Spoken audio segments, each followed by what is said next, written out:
Kumusta po mga kapadong? Padong time no see. Opo, nasubukan niyo na ba na meron kayong isang bagay na mahal at pinakamalaga sa buhay ninyo na hindi ninyo mabitaw-bitawan at hindi maipagpapalit sa kahit anuman? Ano ito? Tara, magkwentuhan tayo. Ikwento mo kay Padong.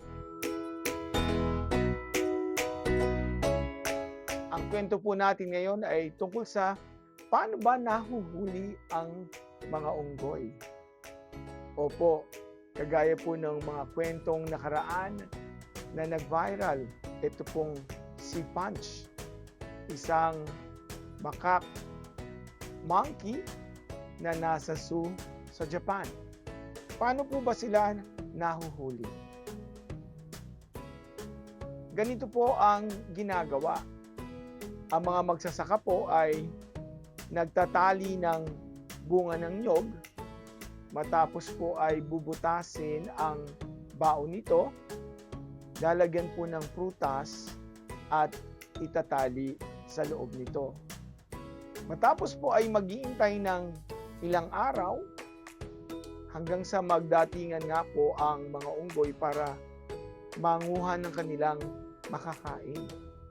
At kapag nakita po nila ang bukas na buko ng nyog na ito at may prutas sa loob na nakatali, kanila po itong kukunin. Kaya lang po maiipit ang kanilang mga kamay sa pagitan po ng buko at yung pong prutas na nasa loob nito.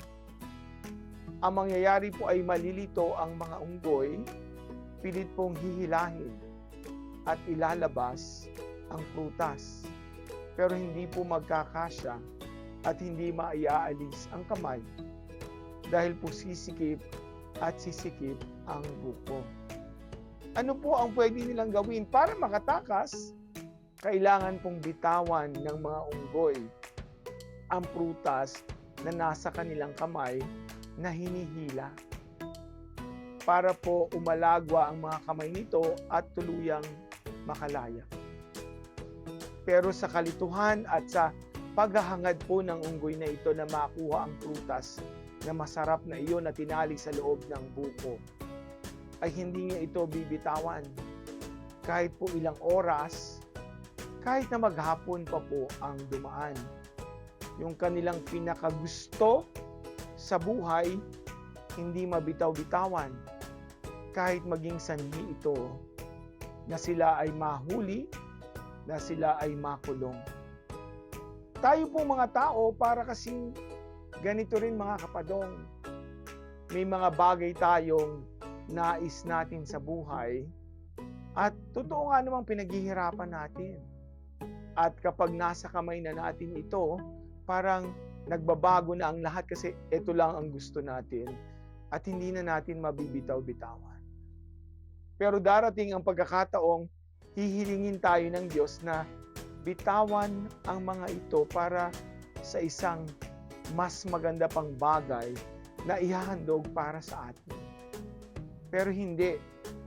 Hahawakan natin ito ng mahigpit na mahigpit hanggang sa maipit tayo sa buhay at hindi na tayo makakatanggap ng iba pang biyaya na para sa atin.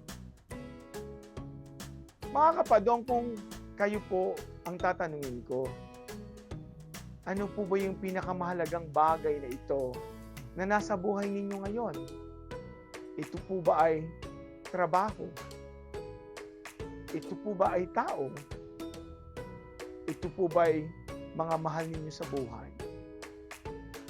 O ito po yung sarili ninyong interes na kailangan ninyong protektahan? Paano kapag hiniling ng Diyos na ito ay inyong bitawan? Kakayanin niyo po ba? At ano ang ipagpapalit niyo dito? Para maging malaya sa buhay na tumanggap ng iba pang biyaya na manggagaling sa Diyos.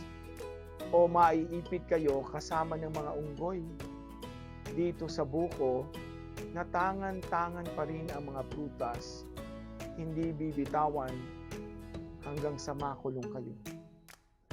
Mga kapadong, dahil po sa likod ng bawat karanasan, may aral at pag-asa at kwentong pwedeng magbigay inspirasyon.